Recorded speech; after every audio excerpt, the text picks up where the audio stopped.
को जो हम लोग वाल्मीकि मेले का आयोजन कर रहे हैं अंतर्राष्ट्रीय स्तर पर, आज उसकी पहली प्रेस कॉन्फ्रेंस है। आपके माध्यम से आज से लेकर के 26 अक्टूबर तक हम आपके मीडिया के माध्यम से इस कार्यक्रम को ज्यादा से ज्यादा फैलाएंगे। फिर एक बार अगला हमारी जो मीटिंग होगी वो 26 तारीख को हमारा कार्यक्रम है। हम सभी मीडिया कर्मियों को पहली बार वाल्मीकि मेला रत्न से यहाँ सम्मानित करने जा रहे हैं, वाल्मीकि सम्मान से, और बहुत सारे मीडिया और प्रिंट कर्मी उस दिन रहेंगे। हमारी अगली मीटिंग 26 तारीख को होगी और मैं ये मंच, ये प्रेस कॉन्फ्रेंस कर्मा जी को दे रहा हूँ। एक एक करके प्रश्न पूछे और कर्मा जी जवाब देते रहेंगे, आप उसे आपका रिकॉर्ड होता रहेगा। बाकी प्रेस भी हम लोग देंगे, आप हिसाब से स्टार्ट कीजिए। मेले की ब्रीफिंग कर दीजिए। मेले की क्या क्या उपलब्धियां हैं सर मेले में? क्या है मेले में क्या कुछ खास रहेगा कर्मा जी? सभी साथियों को जय श्री राम। यह मेला भगवान वाल्मीकि मेला, जो कि श्री रामलीला कमेटी के मंच पर हर साल की भांति इस बार भी मनाया जा रहा है, तो इसमें सामाजिक समरसता के उपलक्ष्य में यह मेला मनाया जा रहा है। और इसमें जो खास बात है कि 150 संस्थाएं, धार्मिक संस्थाएं पूरी दिल्ली की मिलकर हम इस मेले को मना रहे हैं। और इस मेले में आपको देखने को मिलेगा कि छोटे छोटे बच्चे हमारे राम के रूप में, भगवान वाल्मीकि जी के रूप में, हनुमान जी के रूप में, लक्ष्मण जी के, सीता जी के, परशुराम जी के रूप में आपको छोटे छोटे बच्चे, हजारों की संख्या में यहाँ पर बच्चे आपको नजर आएंगे। तो यह पूरी दिल्ली में एक ऐसी पहल है कि आपको कहीं भी ऐसी रामलीला के मंचन पर, जहां पर भगवान वाल्मीकि मेला मनाया जा रहा हो, या ऐसे ऐसे छोटे छोटे पात्र जो पूरी रामलीला के रूप में नजर आएंगे, तो यह मेले की एक खासियत है। उद्देश्य क्या रहता है इसमें? इसके पीछे उद्देश्य क्या है? उद्देश्य है सामाजिक समरसता। जो वाल्मीकि समाज अपने आप को कुछ पीछे पंक्ति में समझता था, तो उसमें वाल्मीकि समाज के जो लोग हैं, जो कि अपने आप को ये समझते थे कि हमें मान और सम्मान में थोड़ी कमी नजर आती है, तो इस मेले को, यह मेला संदेश देगा कि सर्व समाज मिलकर इस मेले को सभी संस्थाओं के माध्यम से मेला मनाया जा रहा है। तो ये इसकी खासियत है। जो संस्थाएं आपने बताई है 150, वो दिल्ली की है या तमाम राज्यों की शामिल है? नहीं, ये दिल्ली की संस्थाएं हैं। उन लोगों को क्या संदेश देना चाहेंगे जो अपने धर्म से विमुख हो रही हैं? यह संदेश, जिस तरीके से कुछ दूसरे धर्म के लोग हिंदू धर्म को कन्वर्टिंग करने का प्रयास करते हैं, वो लालच देते हैं, तो इस मेले के माध्यम से जो सामाजिक समरसता के उसके उपलक्ष्य में मनाया जा रहा है, तो ये मैसेज यही जाएगा कि हम सनातनी सब एक हैं और हमें अपने धर्म की रक्षा करनी चाहिए और हमें एकता और भाईचारे का परिचय देना चाहिए।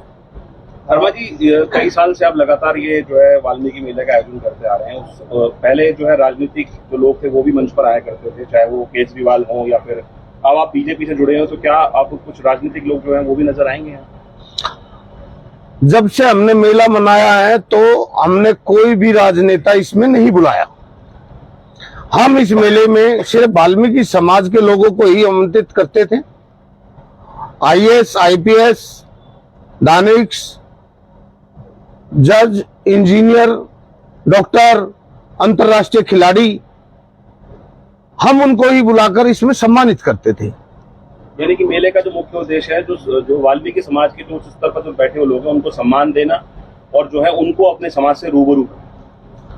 मैं अपने प्रश्न पे दोबारा आ रहा हूँ उत्तर पे, कि हम पहले जब मेला मनाना स्टार्ट किया तो हम अपने समाज के लोगों को ही बुलाकर ऑल ओवर इंडिया से, इसमें 8-9 कंट्रियों से भी लोग आए हैं, और ऑल ओवर इंडिया से तो लोग आते ही हैं, हर स्टेट से लोग आते हैं। यह भारतवर्ष में सबसे बड़ा प्रोग्राम वाल्मीकि समाज का होता है, तो हम उनको सम्मानित करते थे। लेकिन जो समाज की समस्या जो समाज की समस्याओं से अवगत कराने के लिए हमने दिल्ली के सीएम को भी बुलाया और भी पार्टियों के लोगों को बुलाया। हमने आरएसएस के श्री डॉक्टर कृष्ण गोपाल जी को भी बुलाया। हमने विश्व हिंदू परिषद के आलोक कुमार जी, वो हर प्रोग्राम में हमारे आते हैं, उनको भी बुलाया। हमने गृह मंत्री राज्य मंत्री नित्यानंद राय जी को भी बुलाया। हमारे प्रोग्राम में हम जिसको भी इनविटेशन देने के लिए जाते हैं, ज्यादातर लोग सभी आते हैं। उनके माध्यम से हम अपनी समस्याओं को, जो समाज में समस्याएं हैं, उनसे उनको अवगत कराते हैं। तो मेले में ये भी हम जो छोटी छोटी समस्याएं हैं जिनसे वाल्मीकि समाज मतलब उत्पीड़न है, तो उनसे भी रूबरू कराने का मेले में ही प्रयास किया जाता है। ये तो रूबरू कराने की बात समस्याओं से, तो क्या उन समस्याओं का समाधान या सिर्फ आश्वासन ही जो है राजनीतिक पार्टियों की तरफ से या सरकार की तरफ से मिल रहा है? नहीं, मेले का सबसे बड़ा फायदा जो कि वाल्मीकि समाज है, जो सर्वप्रथम सुबह उठता है, कोई पार्क जाता, कोई मंदिर जाता, कोई गुरुद्वारे जाता, कोई अपना मोटापा कम करने के लिए पार्क जाता है, लेकिन ये सबको स्वच्छ और स्वस्थ रखने के लिए ये समाज अपने बच्चों को सोता हुआ छोड़कर और हमें स्वस्थ और स्वच्छ रखने के लिए अपने घर से निकल जाता है। और बच्चों का स्कूल होता है 7:30-8 बजे का, और इनकी हाजिरी जो अटेंडेंस होती है वो 7 बजे की होती है। तो इसलिए इसके समाज के बच्चे पढ़ लिख भी नहीं पाते। और जो कुछ लोग इनको घृणा की नजर से देखते हैं, उनको भी संदेश देना चाहता हूं कि अगर वाल्मीकि समाज जिस तरीके से कोरोना काल में एक डॉक्टर के रूप में नजर आया था, किसी का अगर माँ एक्सपायर होगी तो बाप और उसका बच्चे उसका हाथ नहीं लगा रहे थे, किसी का भाई एक्सपायर हो गया तो कोई परिवार वाला उनको हाथ नहीं लगा रहा था, लेकिन एक ये सफाई कर्मचारी योद्धा, इनको डॉक्टर का उपाधि मिलनी चाहिए कायदे तो इनकी जो समस्याएं हैं, उनकी समस्याओं के लिए ही मैं केजरीवाल पार्टी में गया था। जब वहां पर किसी की सुनवाई नहीं हुई, उस पार्टी में किसी की सुनवाई होती ही नहीं है, वो झूठों की पार्टी है, तो मेरे से भी कई लालच दिए गए, तो मैंने उस पार्टी को छोड़ा। क्योंकि जब जिनकी समस्याओं के लिए मैं अखिल भारतीय सफाई मजदूर संघ का भी राष्ट्रीय अध्यक्ष हूं, तो उनकी समस्याओं का भी समाधान नहीं कर पाए, तो हमने पार्टी छोड़ी और भारतीय जनता पार्टी मैंने ज्वाइन की। क्योंकि हमारे सनातन को सुरक्षित हाथों में अगर रख सकती है, हमारे हिंदुत्व को अगर कोई जागरूक कर सकता है या हाथों में रख सकता है, तो वो मोदी जी है। तो मोदी जी, हम बीजेपी में आए तो हमने इनकी समस्याओं का समाधान भी किया।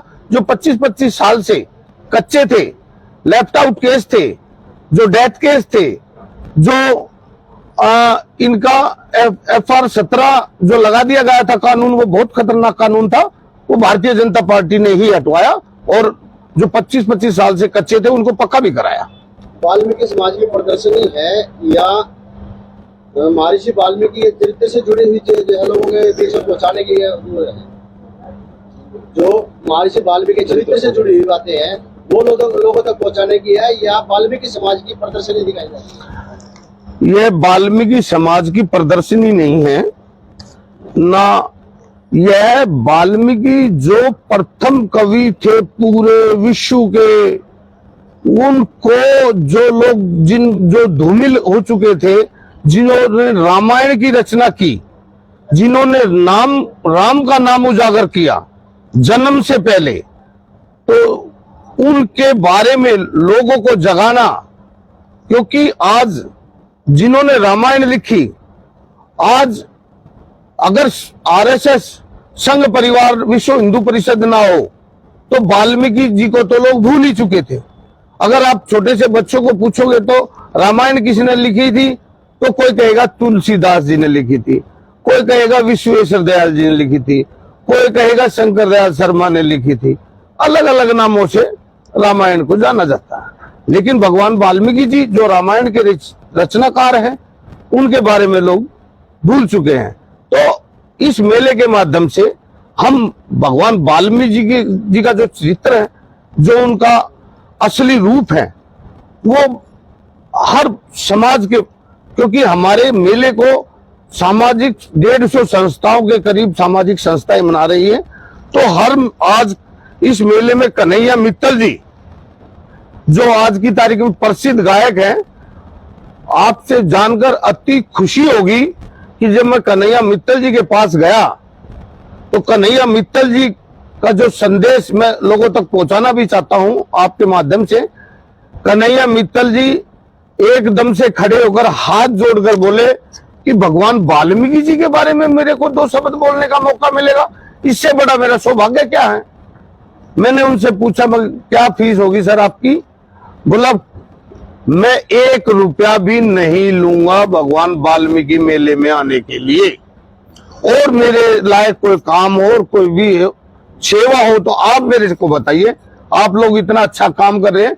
हमारी संस्था की उन्होंने बहुत तारीफ की और हमारे संस्था के सभी लोग यहाँ कार्यकारिणी बैठी भी हैं, तो हम उनसे भी आपको रूबरू कराएंगे।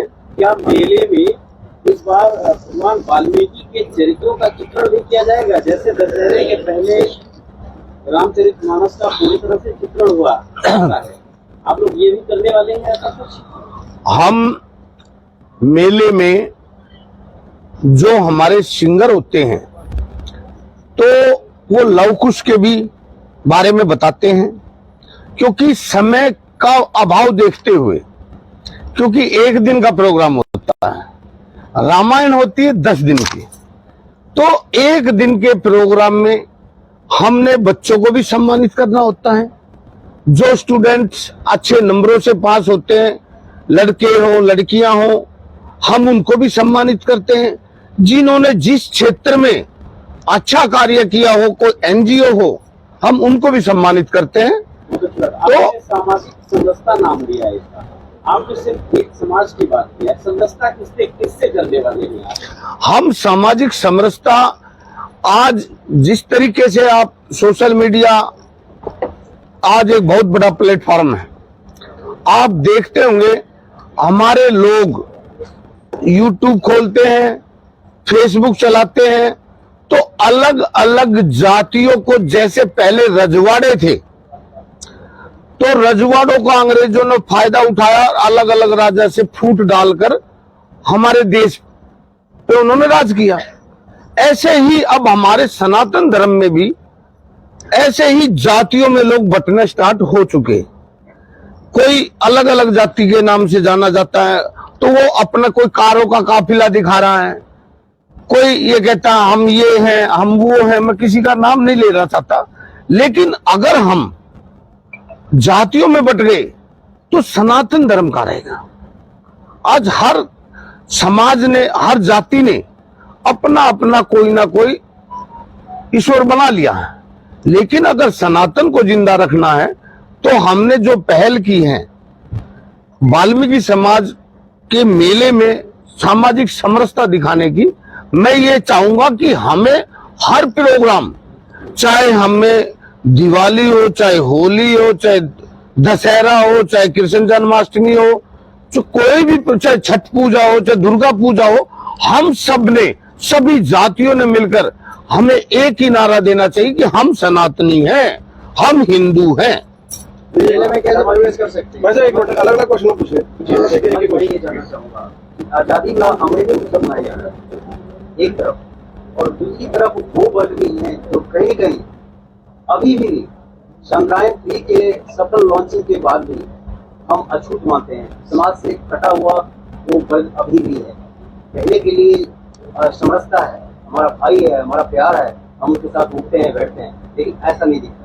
दूसरा सवाल जो मेरा है वो कहीं कहीं ये जो अनोखा का कॉन्सेप्ट है, तो उत्तरोत्तर इसमें कुछ और ऐसा जोड़ा जाए ताकि ये मेला एक अंतर्राष्ट्रीय मेला के रूप में जो अवदान है महर्षि वाल्मीकि का, वो अंतर्राष्ट्रीय स्तर पर पहुंचे। जी, मैं फिर आपसे दोबारा पुनः बताना चाहूंगा कि मेले का उद्देश्य यही था कि जो हमारे कुछ दलित समाज के लोग अपने आप में, जो दूसरे धर्म वाले उनको कहते हैं कि तुम्हें हिंदू समाज में या सनातन धर्म में इज्जत नहीं मिलती, तुम्हारा कोई मान सम्मान नहीं करता, तो उन सब का मुंह बंद करने के लिए हमने सामाजिक समरसता के उपलक्ष्य में ये मेला रखा है। क्योंकि कुछ हम सनातन धर्म ने कभी किसी का धर्म परिवर्तन कराया हुआ देखा है? किसी ने नहीं कराया। हम हिंदू हैं। मैं ये पूछना चाहता हूं उन सभी धर्मों के गुरुओं से या उन समाज के लोगों से जो अलग अलग धर्म में बटे हुए हैं, जब हम फ्लाइट में बैठते हैं और किसी भी देश में जाते हैं, हम फ्लाइट में बैठते किसी भी देश में जाते हैं, तो वो दूसरे देश वाले हमारे से पूछते हैं कि आप कौन हैं? तो आई एम इंडियन। अब तो भारत हो गया।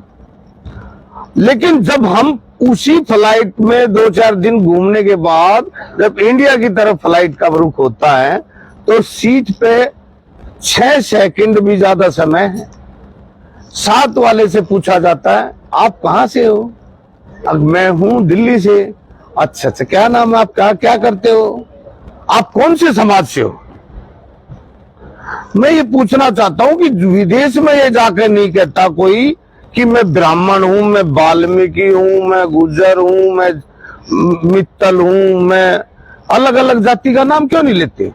तो ये संदेश हमें पूरे हिंदू समाज में, पूरे सनातन वालों से, सनातनी धर्म में ये मैसेज देना चाहिए कि हम सर्वप्रथम भारतीय हैं और हम हिंदू हैं। अपनी जाति कभी किसी से नहीं बतानी चाहिए, तो सामाजिक समरसता अपने आप आएगी, भेदभाव जातिवाद खत्म होगी, और यही हमारा प्रयास है। लेकिन इस दौरान जब सामने वाले को पता चलता है कि ये दलित है, तो उसका व्यवहार चेंज हो जाता है। चाहे आप 10 साल से उसके साथ संपर्क में है, लेकिन जब उसे 10 साल बाद पता चलता है तो उसका व्यवहार ऑटोमेटिकली चेंज हो जाता है। ऑटोमेटिकली चेंज होता है। ये परंपरा आज से नहीं, सदियों से चली आ रही है। इसी को लेकर मैं पूछ रहा हूँ कि ये दूरियां खत्म जब होगी ना, जब हम एक दूसरे से भेदभाव खत्म करेंगे।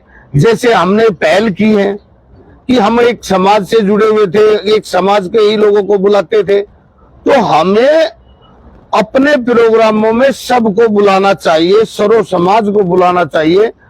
अगर वो आके देखेंगे, उनका मान और सम्मान, वो हमें बुलाए, हम उनके प्रोग्राम में जाए, तो मान सम्मान एक दूसरे का करेंगे, तो धीरे धीरे, क्योंकि 1 मिनट में ये अगर हम जातियां खत्म करने, वो कहते हैं ना जाति हिंदुस्तान से कभी नहीं जाती, तो ये प्रयास हम धीरे धीरे सर्व समाज, अगर हर धर्म के लोग, हर जाति के लोग ये सामाजिक समरसता का भाव दिखाएंगे, तो धीरे धीरे आप देखेंगे कि जब से ये हमारा देश आजाद हुआ है, पहले की सरकारों ने क्या किया, और जब से हमारे मोदी जी आए हैं, तो हमारे देश का मान और सम्मान भी बढ़ा है।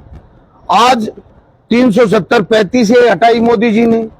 आज भारतवर्ष के प्रधानमंत्री कहीं पिछली पंक्ति में खड़े नजर आते थे।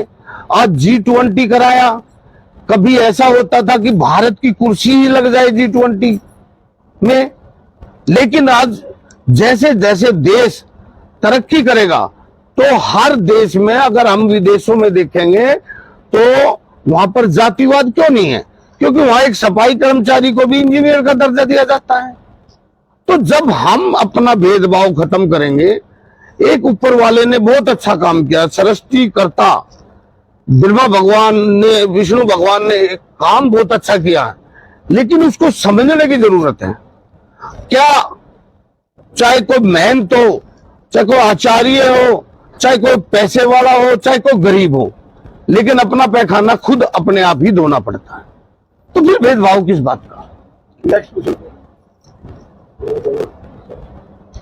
जी, ऐसे वक्त में जब आप सामाजिक समरसता का काम कर रहे हैं, वाल्मीकि मेला लगा रहे हैं, इतना प्रासंगिक है कि देश में जातीय जनगणना की जाने की मांग की जा रही है। देश एक तरफ जातीयता खत्म करने की बात आप कर रहे हैं, दूसरी तरफ जातीय जनगणनाओं की बात कर रहे हैं लोग। ऐसे वक्त में आप कितने प्रासंगिक हैं और कितना फिट बैठते हैं?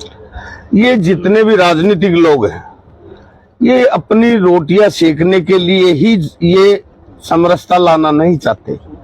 आज मैं पूछना चाहता हूं कि सनातन धर्म किसी के धर्म की बुराई नहीं करता, लेकिन राजनीति की रोटियां सेकने वाले लोग कितना गलत बोलते हैं। तो ये जब तक राजनीति के लोग जिस तरीके से हमारी जनता को, क्योंकि भारत की जनता एक भावुक जनता है, वो बहकाव में जल्दी आ जाती है, वो दूसरे के देखती है कि यार इसका दर्द, एक सनातनी पे देख नहीं सकता किसी का दर्द। तो क्या है कि ये जो जनगणना का, ये हर इलेक्शन में कोई ना कोई स्वरूपा छोड़ा जाता है, लेकिन मोदी जी ने जो कहा, आज घर घर टॉयलेट बनवाने का काम मोदी जी ने किया है। नहीं तो हमारी माताएं बहनें अंधेरे में सोच जाती थी, अंधेरा होने तक का इंतजार करती थी, चाहे उसका पेट में दर्द हो, चाहे कितनी परेशानी हो, लेकिन या वो रात को जा सकती थी या सुबह जल्दी जा सकती थी। तो ये जातीय जनगणना का जो कार्य है, ये कुछ राजनीति पार्टियां जो अपने जनता को बहकाने के चक्कर में जो जातियां खत्म नहीं करना चाहती, उन पार्टियों को यह एजेंडा की जातीय जनगणना होनी चाहिए। कर्मा जी, एक हमारे दिल्ली एनसीआर की तमाम मीडिया आपसे अभी मेला कमेटी से एक जो इनके लिए, आप लोगों के लिए जो इतना महत्वपूर्ण आपने नारद परिवार को बुलाया है, कौन सा ऐसा संदेश जो कर्मा जी को, भरत झा जी जैसे और तमाम जो देख पा रहा हूँ महर्षि भक्त, उनके विचारों के वक्त कौन से ऐसे माइंड हैं जो उनको बताना चाहें कि उनके विचार ऐसे तो पूरा उनका जीवन, उनका चरित्र, उनका काव्य सब कुछ समांग में है, लेकिन कुछ ऐसी लाइन जो हम लोगों को बताएं, जो हम लोग हर अपने न्यूज में रोज चलाएं। कर्मा जी ने उनके जीवन चरित्र का कुछ अंश, कुछ पहलू, कुछ ऐसा शुरुआत जी। पहले मैं बताऊँ, कर्मा जी बोले, कर्मा जी ने गाना बनाया है, गाया भी इसमें, वो देंगे, कोई वीडियो में डालिएगा। बोलिए कर्मा जी। वो कहते हैं, सृष्टिकर्ता वाल्मीकि जी तेरे खेल निराले, रामायण लिखने वाले। सृष्टिकर्ता वाल्मीकि जी तेरे खेल निराले, रामायण लिखने वाले, रामायण लिखने वाले।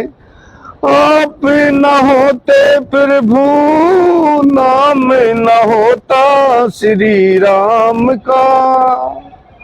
आप न होते प्रभु, नाम न होता श्री राम का।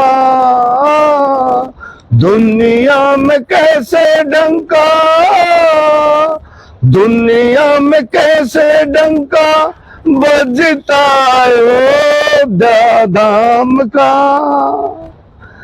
जन्म से पहले नाम उजागर करने वाले, रामायण लिखने वाले, रामायण लिखने वाले। मेला कमेटी के लोग